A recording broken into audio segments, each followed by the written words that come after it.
어디라고 구체적으로 밝히지는 않겠습니다만 우리 교회 모임들 가운데 거의 참석하신 분들이 삥 돌아가면서 자기 별명을 하나씩 이렇게 소개하는, 그에 얽힌 에피소드를 소개하는 그런 모임이 있습니다. 아시는 분은 아시는 모임이죠. 저도 5년 전에 참석을 했었는데요. 그때 소개되었던 별명들 가운데 몇몇 개는 얼마나 참 재밌고 인상적이었던지 아직도 이렇게 기억이 날 정도로 그런 별명들이 있었습니다. 근데 저는 솔직히 별로 그렇게 이렇다 할 별명이 없었어가지고 그때 5년 전에 무슨 이야기를 했는지 저도 잘 기억이 나지 않아요. 근데 곰곰이 생각해보니까 사실 저도 별명이 하나 있기는 있더라고요. 그때 이야기는 안 했지만은 어릴 적에 별로 그렇게 기억에 떠올리고 싶지 않은 별명이 있었습니다. 제 이름이 이제 그 박준식인데 이름을 거꾸로 하면 식준이죠. 그래서 친구들이 그냥 재미삼아서 식순아 식순아 이렇게 놀렸던 그런 때가 있었습니다. 뭐 지금 생각해 보면 별 것도 아니고 그냥 뭐 그럴 수 있지 할 수 있는데 그 당시에는 어릴 때는 왜 그렇게 그 말이 듣기 싫었는지 친구들이 식순이라고 부르면 하지 말라고 그런 말 하지 말라고 그러면서 친구들한테 인상을 썼던 그런 기억이 있습니다. 혹시 오늘 예배 끝나고도 저 식순이라고 불러주시면 저 별로 안 좋아합니다. 우리가 도마를 소위 의심 많은 도마라고 이렇게 부르는데요. 아마 도마도 이 별명을 그렇게 좋아하지 않았으리라 생각을 합니다. 도마에게는 엄연히 별명이 있었죠. 24절 말씀 보니까 디두모라는 별명이 있었습니다. 헬라어로는 디디모스라고 이렇게 하는데 쌍둥이라는 뜻이에요. 쌍둥이. 도마가 쌍둥이 형제가 있어서 그런 별명이 붙었는지 아니면 뭐 또 다른 이유 때문에 그런 별명이 생겼는지 우리가 알 수 없습니다만 어쨌든 디두모보다는 의심 많은 도마라는 별명이 우리에게 좀 더 많이 알려져 있고 또 더 자주 불리고 있지 않나 싶습니다. 도마 하면은 의심 많은 사람의 대명사예요. 그렇지 않습니까? 내가 내 눈으로 직접 보기 전에는, 내 손으로 직접 만져보기 전에는 내가 절대로 믿지 않겠노라고 했던 바로 오늘 본문 말씀 때문에, 이 장면 때문에 생긴 그러한 별명입니다. 그러나 도마로서는 어떻게 보면 상당히 억울한 별명일 수도 있습니다. 왜냐하면은 사실 다른 제자들도 의심이 많기는 다 마찬가지였거든요. 마가복음 16장을 보면 부활하신 예수님을 제일 처음 만난 막달라 마리아가 제자들에게 달려가서 부활의 소식을 전했을 때 그들은 그 막달라 마리아의 말을 듣고도 믿지 않았습니다. 그리고 엠마오로 가던 두 제자가 예수님을 만난 후 예루살렘에 모여있던 제자들에게 가서 알렸을 때 그때에도 제자들은 그들의 말을 역시 믿지 않았습니다. 성경은 모든 제자들이 다 의심과 불신앙으로 가득 차 있었다고 거듭 말씀합니다.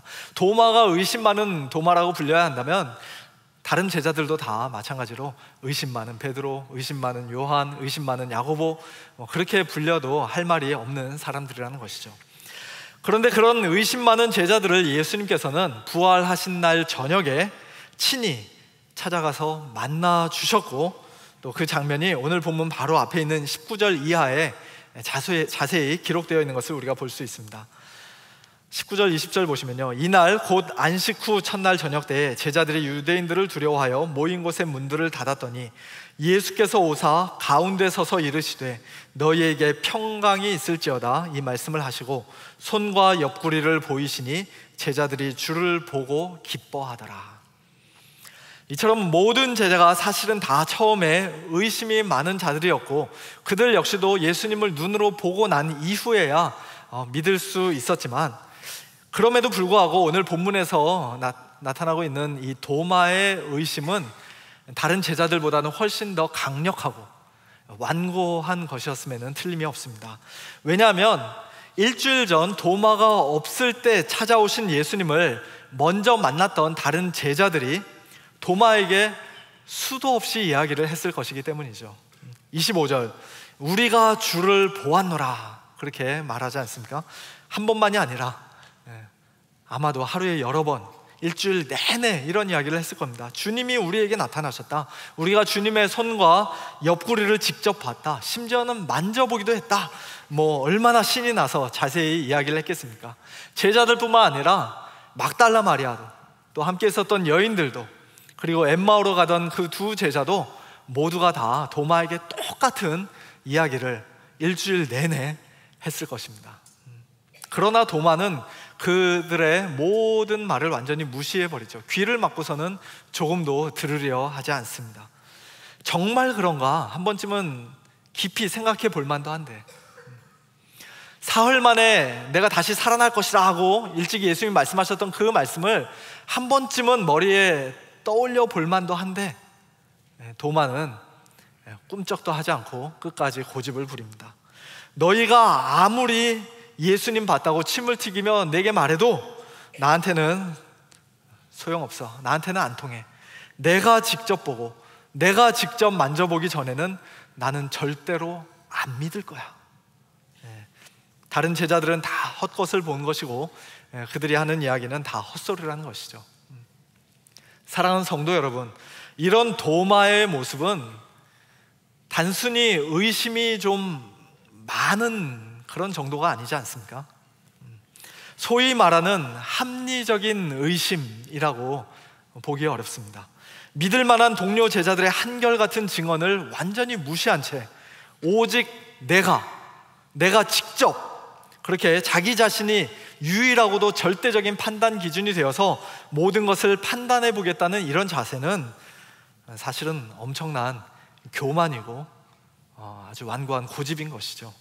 지금까지의 내 경험과 상식과 지식에 비추어 볼 때 이것은 완전히 말도 안 돼. 절대로 있을 수 없는 일이야. 너희들 말은 하나도 믿을 수 없어. 다 꾸며낸 이야기가 틀림없어. 내 눈으로 보기 전에는, 내 손으로 만져보기 전에는, 내 머리로 완전히 이해하기 전에는 나는 죽어도 안 믿을 거야. 이런 식의 태도는 결코 성숙한 사람의 태도라고 할 수 없을 것입니다. 도마가 그렇게 대단한 사람입니까? 스스로 참과 거짓, 진리와 비진리를 구별하고 판단할 수 있을 정도로, 그와 같은 판단의 유일한 절대적인 기준이 될 수 있을 정도로 도마가 그렇게 대단한 사람인가요? 타락하기 전에 에덴 동산에서 하와조차도 하나님께서 하신 그 말씀 아래 겸손히 머물러 있지 않고 자기가 스스로 판단자의 위치에 서려고 했을 때, 이 선악과 먹으면 너 반드시 죽을 거야 라고 말씀하셨던 그 하나님의 말씀과, 아니야, 그렇지 않아, 너 그거 먹어도 절대 죽지 않아, 괜찮아 라고 말했던 그 뱀의 말을 과연 누가 더 맞는 말을 하고 있는가, 서로 저울질하며 그 위에 올라가서 판단하려 하다가 어이없이 실패하고 결국 범죄하고 말았던 것을 우리가 잘 알고 있죠. 타락하기 전에 인간도 그랬을진데 하물며 타락하여 범죄한 우리 모든 죄인들은 모든 것을 내가 직접 본다고, 내가 직접 만져본다고, 내 머리로 이해한다고 해서 완벽하게 옳고 분명하게 모든 것을 그렇게 다 판단해낼 수 없는 존재들입니다. 우리는 그렇게 대단한 사람들이 아니에요. 만약 우리의 이 조그만 머리로, 나의 제한된 지식과 부족한 경험으로 하나님을 완전히 다 파악하고 이해할 수 있다면 그런 하나님은 이미 참 하나님이 아니시죠. 왜냐하면 하나님은 우리 피조물이 결코 다 담을 수 없는, 결코 다 파악할 수 없는 무한하고 영원하신 분이기 때문입니다. 하나님이 만드신 일개의 태양조차도, 아주 밝게 빛나고 있는 그 태양조차도 우리의 맨눈으로는 단 1초도 똑바로 제대로 뚫어지게 쳐다볼 수가 없는데, 하물며 이 온 우주 만물을 만드신 창조주 하나님을 내 눈앞에 지금 보여주면 내가 믿겠노라고 말하는 것이 얼마나 큰 착각인지요. 하나님의 그 찬란한 영광과 거룩의 빛을 우리 인간들은, 더군다나 우리 죄인들은 우리가 그것을 똑바로 볼 수 없습니다. 보는 순간 죽게 될 것이에요. 그래서 성경을 보면 하나님을 만난 자마다 한 사람도 예외 없이 모두가 다 벌벌 떨면서 내가 이제 죽게 되었구나, 그렇게 말하는 것을 우리가 보지 않습니까? 물론 우리가 성경을 읽거나 신앙생활을 하다 보면 믿고는 싶은데 잘 믿어지지 않는 경우들이 있을 수 있습니다. 아직은 잘 이해되지 않는 정당한 의문과 의심들이 얼마든지 있을 수 있습니다. 잘 믿어지지 않는데 믿음 좋은 척, 잘 모르겠는데 뭐 다 아는 척, 그렇게 할 필요는 당연히 없죠. 정직한 의문과 의심은 언제든지 환영받아야 하고 웰컴이고, 그건 결코 비난받아야 될 일이 아닙니다. 그러나 우리에게 그런 의심과 질문이 생겨날 때 우리가 끝까지 놓치지 말아야 할 것이 하나 있는데요, 그것은 바로 겸손한 자세예요. 겸손. 내가 아직 믿음이 부족해서, 혹은 내가 아직 이 말씀의 의미를 잘 깨닫지 못해서 그런가 보다. 하나님, 저에게 믿음을 더해 주십시오. 잘 깨닫고 바르게 이해할 수 있도록 성령님 도와주십시오. 제 눈을 열어주십시오. 간절히 기도하고 진지하게 말씀을 성경을 더 공부하고, 또 주변에 있는 우리 신앙의 선배들에게도 찾아가서 한번 물어보고, 그와 같은 자세가 올바른 자세이죠. 안타깝게도 도마에게는 이런 겸손한 자세가 부족했습니다. 오늘 본문에 기록된 도마의 교만과 고집과 불신앙은 분명 책망받아 마땅한 것이었어요. 만약에 제가 예수님이었다면 도마를 크게 꾸짖고 혼내줬을 것입니다. 아니, 너무 괘씸하고 실망스러워서 아예 도마 앞에는 나타나 주지도 않았을지 모르겠어요. 그러나 감사하게도 우리 예수님은 저하고는 완전히 다른 분이시죠. 그토록 고집세고 교만하고 의심 많고 철저한 불신앙에 빠져있던 도마였지만, 그런 도마에게까지도 예수님은 은혜를 베풀어 주셨습니다. 그를 친히 찾아가셔서 손에 못자국을 보여주시고 옆구리에 그 창자국을 보여주셨습니다. 그리고 만져보라고까지 말씀하십니다. 제자들이 꽁꽁 닫아 놓았던 문들이 부활하신 예수님의 오심을 결코 막을 수 없었던 것처럼, 내가 믿지 아니하겠노라고 도마 스스로 꽁꽁 굳게 잠가 놓았던 그의 마음의 문이, 그의 마음속에 가득했던 그의 의심과 고집과 교만과 불신앙이 예수님의 오심을 결코 막을 수 없었습니다. 우리 예수님은 은혜 베풀 자에게 주권적으로 찾아가셔서 그를 친히 만나주시고 그의 강팍한 마음을 십자가의 사랑으로 녹이시는 분입니다. 믿으십니까? 내가 먼저 내 마음의 문을 열지 않으면 예수님이 나를 아무리 구원해주고 싶어도 예수님도 뭐 어쩔 수 없다. 내 마음 문 바깥쪽에는 손잡이가 없기 때문에 내가 안에서 열어주기 전에는 예수님이 내 마음으로 들어올 수 없다. 많이 들어보신 말일 텐데요, 아마 이런 말들은 우리 인간을 너무 과대평가하는 말들이에요. 예수님의 능력과 은혜를 너무 과소평가하는 말들입니다. 그 무엇도 그 누구도 예수님이 친히 찾아오시는 것을 막을 수 없습니다. 우리 생각에는 저 사람은 절대로 예수 믿지 않을 거야, 저 사람은 완전 불가능해 라고 보였던 그런 사람일지라도 예수님이 원하시면, 예수님이 찾아가시면 그의 마음문이 순식간에 활짝 열리고 그는 얼마든지 예수님을 믿는 자가 될 수 있는 것입니다. 26절을 보니까요, 예수님께서 도마를 찾아오신 날은 부활하신 날로부터 여드레 8일이 지난 때라고 말씀합니다. 요즘식으로 계산하면 한 주 지나 그 다음 주 월요일이 되겠지만은 유대식 계산법은 그 첫날부터 카운트를 시작합니다. 첫날을 포함하는 계산입니다. 그래서 부활하신 주일부터 시작해서 월, 화, 수, 목, 금, 토, 또 그 다음 주일이 이제 8일째가 되는 날이죠. 그래서 부활주일 다음 주일, 바로 오늘과 같은 이 날에 예수님께서 다시 제자들을 찾아오시고 도마를 찾아오셨다는 것입니다.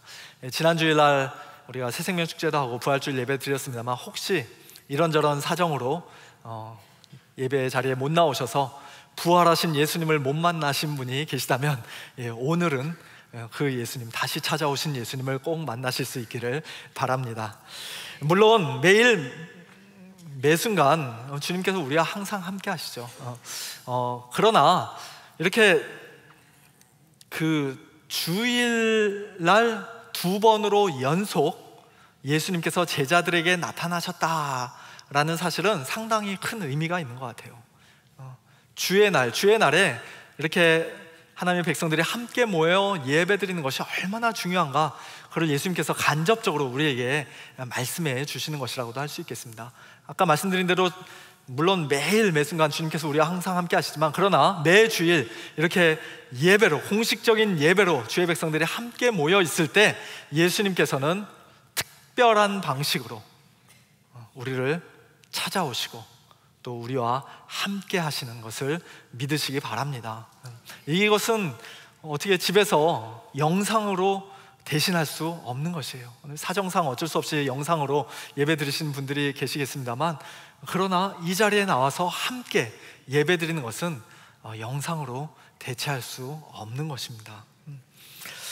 혹 오늘 우리 가운데 도마와 같이 아직은 잘 믿어지지 않고 또 마음에 의심과 불신앙이 가득한 분들이 계시다면, 그래도 매주일 이 예배의 자리에는 빠지지 말고 계속 나오셔야 합니다. 그래야 부활하신 예수님께서 또 여러분의 마음 문을 뚫고 찾아가 반드시 만나주시는 그 은혜를 이 자리에서 경험하실 것입니다.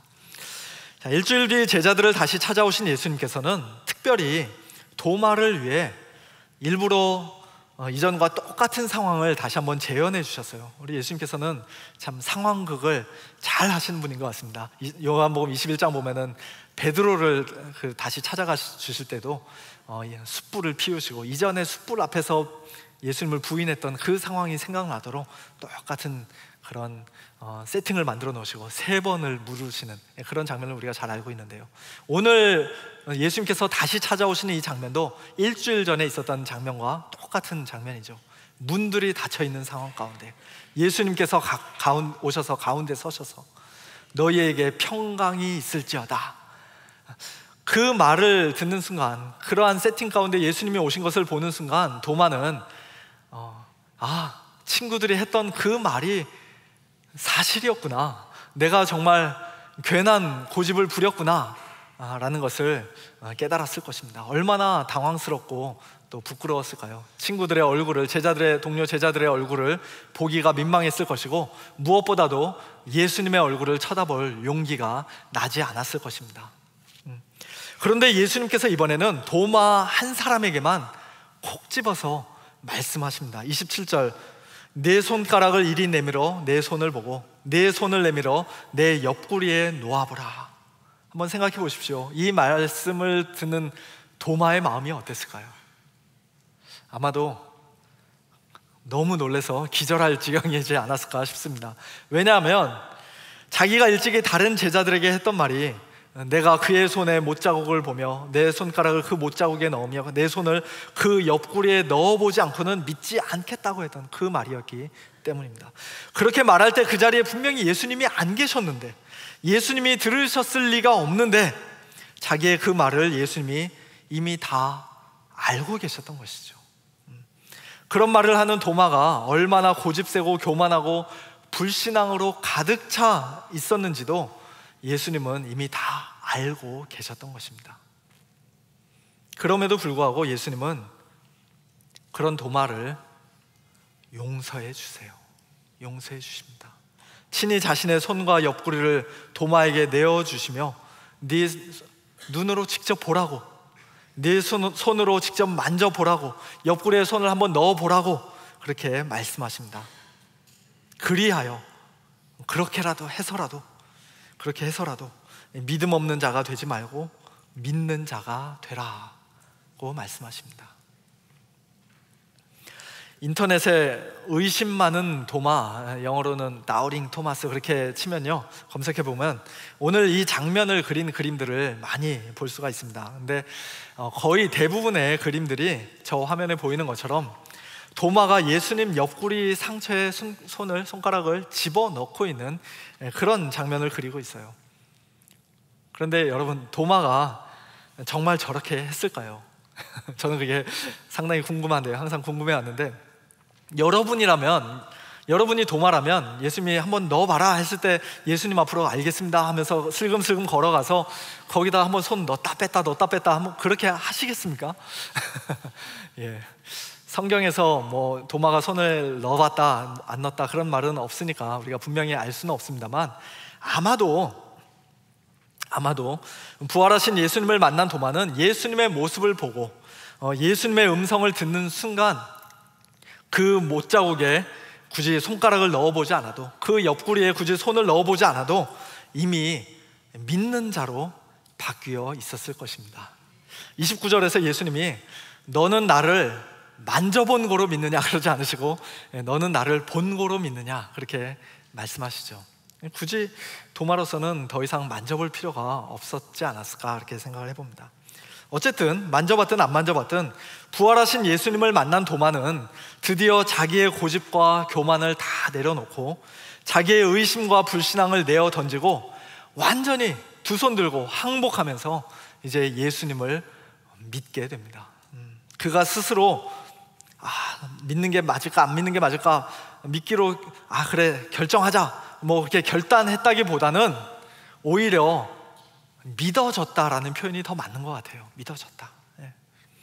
예수님의 나타나심에, 예수님께서 친히 보여주신 증거에, 예수님의 그 십자가의 사랑에 도마는 지금 완전히 압도당한 것입니다.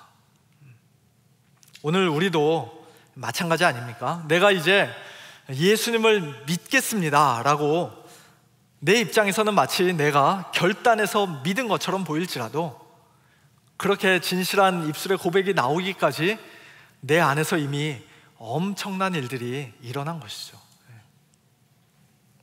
부활하여 살아계신 예수님을 만난 순간 우리 안에 가득했던 의심의 구름이 다 사라져버리고 너희에게 평강이 있을지어다 말씀하신 주님의 그 부드러운 음성을 듣는 순간 우리 안에 있던 두려움과 하나님께 대한 적개심이 눈 녹듯이 다 녹아져 내리고 내가 너와 같은 죄인을 위해 못 박히고 창에 찔리고 죽었노라 피 흘려 죽었노라 말씀하시는 그 십자가의 사랑이 우리 마음에 쏟아 부어지는 순간 돌같이 단단했던 우리의 마음이 살같이 부드러운 마음으로 바뀌게 되고 그래서 우리가 예수님을 이제 믿겠습니다 라고 고백을 하게 되지 않았습니까? 이제 믿어지게 되는 것이에요. 믿어지게 되는 것입니다. 예전에는 성경책을 읽으려고 펴면은 창세기 1장 1절 하나님이 태초에 하나님이 천지를 창조하시니라 그 말씀부터 그냥 목에 가시처럼 확 박혀가지고 걸려가지고 이런 말을 어떻게 믿어? 라고 그냥 성경책 딱 덮어 놓았던 사람이 어느 날부터 그 말씀이 믿어집니다. 창조주 하나님이 계시다는 사실이 믿어집니다. 예수님의 성육신과 동정녀 탄생, 죽은 자를 살리시고 물 위를 걸으셨는 예수님의 그 수많은 기적들, 그리고 예수님의 죽으심과 부활, 승천과 장차 있을 재림, 심판, 성경의 그 모든 말씀들이 다 참으로, 진리로, 하나님의 말씀으로 믿어집니다. 그렇게 믿어지게 된 것이, 즉 여러분이 믿음 없는 자가 아니라 믿는 자가 된 것이 어떻게 보면 이 세상에서 가장 놀라운 기적이고 가장 큰 은혜 아닙니까? 우리 같은 사람이 믿으리라고 상상이나 했었습니까? 모르겠습니다. 저는 그랬는데 여러분들은 어떠셨는지. 부활하신 예수님을 만나 그렇게 모든 의심이 거치고 참으로 믿는 자가 된 도마는 이제 비록 짧지만 어떻게 보면 성경에서 가장 위대한 신앙 고백을 남깁니다. 28절, 도마가 대답하여 이르되 나의 주님이시요 나의 하나님이시니다. 도마의 이 고백이 오늘 저와 여러분의 동일한 고백이 되기를 간절히 소원합니다. 예수님은 우리를 죄에서 구원하시는 구원자, 구세주이실 뿐만 아니라 우리 삶의 주인이시오, 온 우주 만물의 통치자, 만왕의 왕, 우리의 주님이십니다. 다른 누군가의 주님, 객관적인 주님으로 충분하지 않고 나의 주님이십니다라고 우리가 고백할 수 있어야 합니다. 나의 주님이십니다. 또한 예수님은 그저 인류의 훌륭한 스승, 4대 성인 중에 한 분, 그런 분이 아니라 창조주 하나님, 전능하신 하나님, 영원하신 하나님이십니다. 역시 마찬가지로 나의 하나님입니다 라고 우리는 고백할 수 있어야 합니다. 만약에 예수님이 참 하나님이 아니시라면, 그저 인간들 중에 가장 뛰어난 존재, 위대한 사상가 혹은 천사와 같은 어떤 특별한 피조물 그랬다면은 도마가 나의 주님, 나의 하나님이라고 고백할 때, 야, 너 그런 말 하면 안 돼, 얘가 지금 큰일 날 소리 하고 있네 하면서 예수님이 당장에 그 도마를 말리셔야 했겠죠. 정직한 분이라면. 그러나 예수님은 도마의 이 놀라운 신앙 고백과 경배를 신성모독이라고 책망하지 않으시고, 말리지 않으시고, 있는 그대로 당연하다는 듯이 받으셨습니다. 그리고 그렇게 고백한 도마가 참으로 믿는 자라고 인정해 주셨습니다. 너는 나를 본고로 믿는구나, 그렇게 말씀하셨죠. 비록 보았기 때문에 믿었을지라도 어쨌든 도마는 이제 분명히 예수님의 부활을 참되게 믿는 자가 되었어요. 의심 많은 도마라고 예전에는 불렸지만 이제 그 듣기 싫은 별명을 더 이상 안 들어도 되는 그런 사람이 되었습니다. 이제는 믿는 도마예요. 후대의 기록들과 교회의 전통에 의하면 도마는 제자들 중에서 가장 멀리, 저 멀리 인도까지 가서 거기서 담대하게 복음을 전하고 또 교회들을 세우다가 용감하게 순교했다고 그렇게 전해지고 있습니다. 참된 믿음이 없이는 불가능한 일이죠. 도마는 이렇게 부활하신 예수님을 직접 보았기에 믿는 자가 될 수 있었다면, 오늘 저와 여러분은 어떻게 믿는 자가 될 수 있습니까? 2000년의 세월이 지난 오늘 저와 여러분은 예수님을 단 한 번도 본 적이 없는데 도대체 우리가 어떻게 예수님을 믿을 수 있습니까? 보지 못하고 믿는 자들은 복되도다 라고 예수님이 말씀하시는데, 보지 못하고 믿는 것은 스스로 지성인이기를 포기한 유치하고 맹목적인 신앙 아닌가요? 그런데 베드로전서 1장 8절 말씀 보니까요, 예수님을 눈으로 직접 보았던 베드로가 예수님을 본 적이 없는 우리 초대교회 성도들, 후대 성도들에게 이렇게 말씀합니다. 예수를 너희가 보지 못하였으나 사랑하는도다. 이제도 보지 못하나 믿고 말할 수 없는 영광스러운 즐거움으로 기뻐하니. 보지 못하고 믿는 것도 불가능해 보이는데 그들은 보지 못한 예수님을 사랑하기까지 하고, 더 나아가 말할 수 없는 영광스러운 즐거움으로 기뻐하기까지 했다고 말씀합니다. 어떻게 그와 같은 일이 가능한 것일까요? 바로 예수님의 죽으심과 부활을 눈으로 직접 목격한 제자들, 증인들의 증언이 거짓이 아니라 참된 것이요 신뢰할 만한 것이었기 때문이죠. 다른 말로 하면 그들의 증언이 기록된 이 성경을 통해서 우리는 오늘 부활하신 예수님을 만나고 예수님을 믿을 수 있게 되는 것입니다. 예수님의 모든 사역에 처음부터 함께하였고 특별히 예수님의 죽으심과 부활을 직접 목격한 사도 요한은 오늘 본문 30절 31절을 보면 이렇게 말씀합니다. 예수님께서 이 책에 기록되지 않은 수많은 표적들을 다 많이 하셨지만 이 요한복음을 기록하는 이유는, 더 나아가서 성경을 기록하는 이유는 너희로 예수께서 하나님의 아들 그리스도이심을 믿게 하려 함이요 또 너희가 믿고 그 이름을 힘입어 생명을 얻게 하려 함이니라. 그런데 어떤 분은 또 의심하실 수 있을 것 같아요. 요한이 만약에 거짓말을 썼다면요. 요한복음 21장 마지막 끝부분에서 그래서 요한이 또 이렇게 말씀하죠. 이 일들을 증언하고 이 일들을 기록한 제자가 이 사람이라. 요한 자기 자신을 가리킨 말입니다. 우리는 그의 증언이 참인 줄 아노라. 3인칭처럼 표현했지만 내가 쓴 이 모든 말씀이 난 진짜다, 참된 것만 썼다. 요한일서 1장 서두에서는 생명의 말씀이요 영원한 생명이신 예수님을 사도들이 귀로 직접 듣고 눈으로 보고 자세히 주목하여 보고 손으로 만져보았는데 그들의 그 모든 증언이 거짓이 아니라 참된 것이라고, 또 그 무엇보다도 신뢰할 만한 확실한 증거라고 그런 식으로 말씀하고 있습니다. 마지막으로 고린도전서 15장을 보면요, 부활하신 예수님을 만난 수많은 사람들 중에 한꺼번에 500여 명의 사람들이 예수님을 만난 경우가 있었습니다.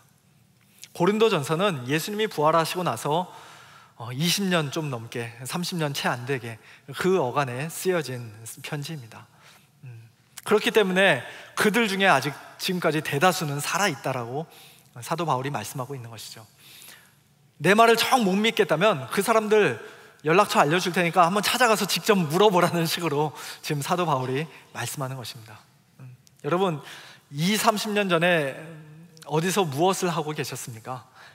다 기억나시죠?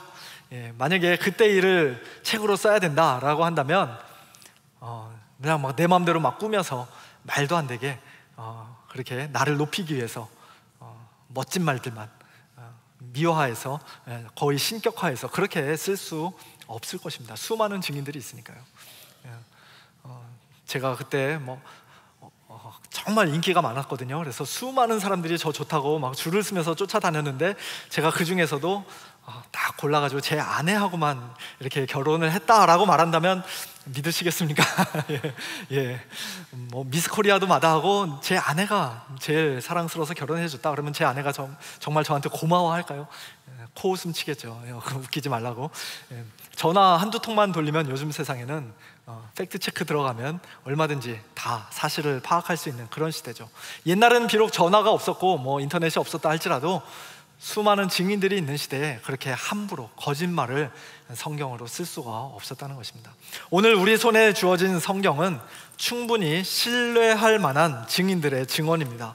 더 나아가 사람들이 오류를 범하지 않도록, 실수하지 못하도록 하나님의 감동으로, 성령의 영감으로 기록된 진리의 말씀입니다. 보지 못하고 믿는 자들은 복되도다라는 예수님의 말씀은 신뢰할 만한 아무런 증거가 없는데 그저 아무것도 묻지 말고 조금도 의심하지 말고 그냥 덮어놓고 믿으라는 그런 말씀이 아니에요. 여러분, 덮어놓고 믿으면 큰일 납니다. 펼쳐놓고서 성경을 부지런히 읽으시면서 여러분 믿으셔야 합니다. 덮어놓고 믿으시면 안 돼요.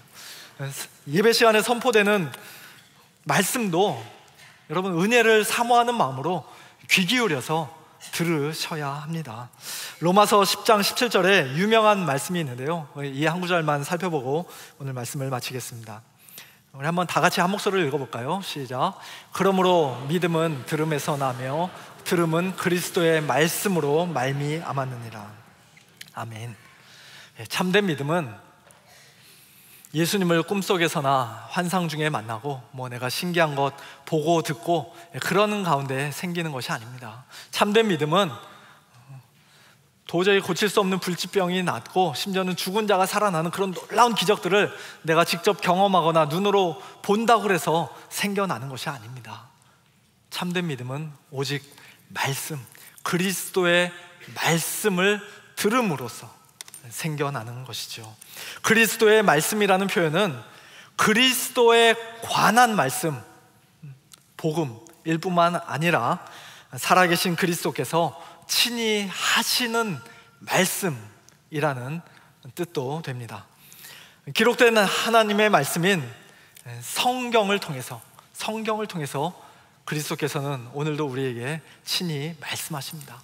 그리고 비록 설교자가 부족하고 또 때로는 어눌할지라도 선포되는 하나님의 말씀인 설교를 통해서 그리스도께서는 오늘도 우리에게 친히 말씀하십니다.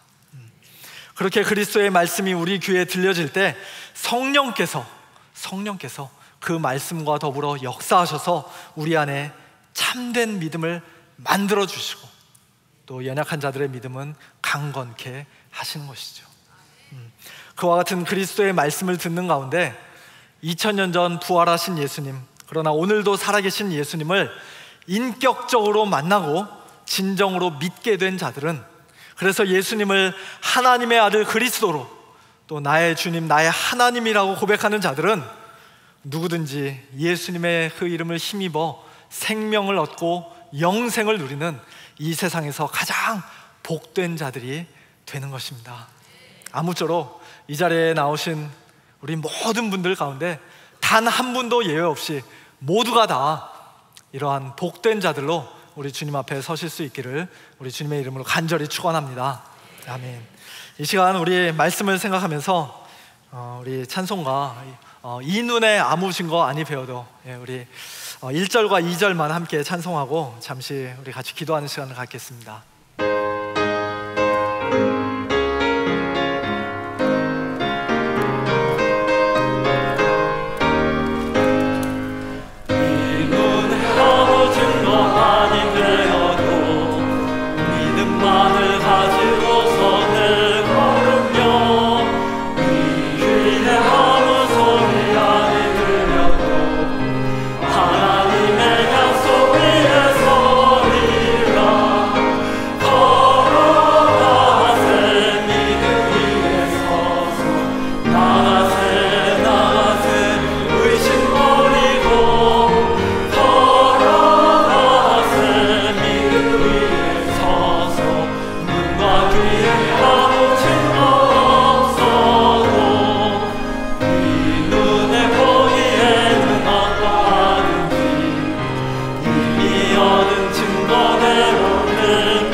우리 각자의 믿음을 위해 이 시간 잠시 기도하면 좋겠습니다.